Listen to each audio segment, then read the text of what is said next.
Hello hello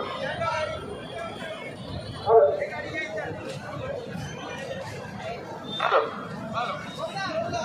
hello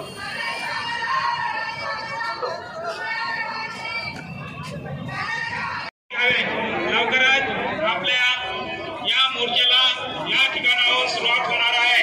तत्पूर्वी या ठिकाणी अल्पाहाराची व्यवस्था करण्यात आलेली आहे। सर्व समाज बांधवांना विनंती आहे की आपण सर्वांनी अल्पाहार घ्यावं।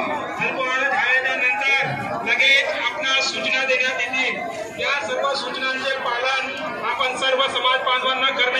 विद्यार्थी संघाचे सर्व कार्यकर्ते विद्यार्थी सर्वांना सूचना आहे, या ठिकाणी संपूर्ण जिल्ह्यातून आलेले सर्व समाज बांधव यांची काळजी घेणे, यांना हा मोर्चा सुव्यवस्थित। विद्यार्थी संघाचे सर्व कार्यकर्ते विद्यार्थी सर्वांना सूचना आहे, या ठिकाणी संपूर्ण जिल्ह्यातून आलेले सर्व समाज बांधव यांची काळजी घेणे, यांना हा मोर्चा सुव्यवस्थित